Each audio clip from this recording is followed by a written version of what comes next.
Has your worst fear ever actually destroyed you, or have you only ever suffered it inside your own mind? Epictetus would have asked you exactly that, and he would have waited for the answer. The Stoics knew something we have forgotten. The catastrophe is almost never the event. It is the story the mind tells about the event before it arrives. Today, you will learn 3 Stoic principles that cut catastrophizing at its root, not by calming your mind, but by correcting it. Marcus Aurelius wrote, "You have power over your mind, not outside events. Realize this and you will find strength." Most catastrophizing follows the same pattern. Something happens or might happen, and the mind immediately writes the worst possible ending. The project stumbles, so the career is finished. The argument erupts, so the relationship is over. The diagnosis arrives, so life as it was known is gone. But the Stoics always asked one thing first: is this within my control or outside it?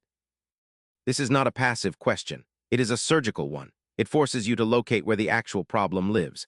And when you apply it honestly, you find something sobering. Most of what we catastrophize about is outside our control entirely. We cannot control the economy, other people's decisions, illness, failure, or the judgments of strangers. What we can control is our interpretation, our response, our character. The Stoic does not ask, what is the worst that could happen, and then spiral. The Stoic asks, what is within my control right now, and acts on only that. This is not denial. The Stoics were realists. They simply refused to spend suffering on outcomes they could not determine. When catastrophizing begins, ask the one question: is this within my control? If yes, act. If no, release it completely. Seneca wrote, "Let us prepare our minds as if we had come to the very end of life. Let us postpone nothing." This sounds at first like pessimism. It is the opposite. Premeditatio malorum, the premeditation of evils, is the Stoic practice of imagining what could go wrong clearly and deliberately before it happens. Most catastrophizing is uncontrolled. The mind runs into the dark alone, generating fear without resolution. The Stoic practice inverts this entirely. You go into the dark deliberately with a candle. You ask, what is the worst that could actually happen? You stay with that question. You let the answer arrive fully. And then you ask the second question that catastrophizing never reaches. Could I endure it? Almost always, the answer is yes. Seneca practiced this daily, not to make himself miserable, but to strip the fear of its power. When you have faced the worst outcome clearly and recognized that you could survive it, the fear loses its grip. It cannot hold what you have already examined. This is not expecting the worst. It is refusing to let the unexamined worst run your life from the shadows. Take one fear you have been catastrophizing about. Write down the actual worst-case scenario, not the feeling, the specific outcome. Then ask, could I recover? Could I endure this? The Stoics were certain you could. They were right about almost everything else. Marcus Aurelius wrote, "Never let the future disturb you. You will meet it, if you have to, with the same weapons of reason which today arm you against the present." This is the hardest Stoic truth and the most liberating. Catastrophizing lives entirely in a moment that does not yet exist and may never exist. When you see this fully, something shifts. You are suffering twice, once in the imagined future, and once when, if the event actually arrives. The Stoics called this a failure of reason. Why pay the cost of a difficulty before it is owed? Epictetus taught that the present is the only place where life actually occurs.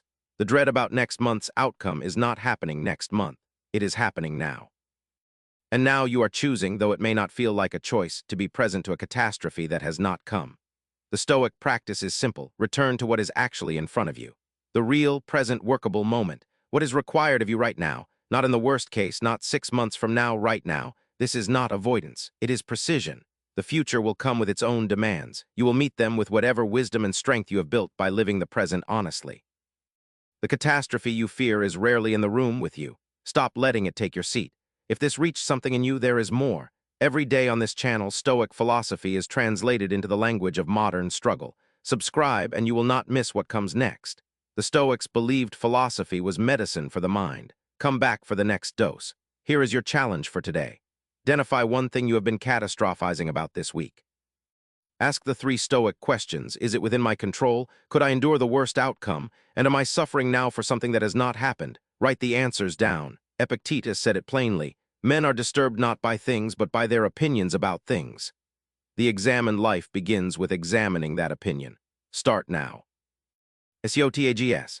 Stoicism, Marcus Aurelius wisdom, Epictetus, Seneca quotes, Stoic philosophy, how to stop catastrophizing, Stoic method anxiety, Stoic mindset, ancient wisdom, modern life, Stoic quotes for anxiety, stop overthinking Stoicism, dichotomy of control, premeditatio malorum, Stoic philosophy explained, inner peace Stoicism description.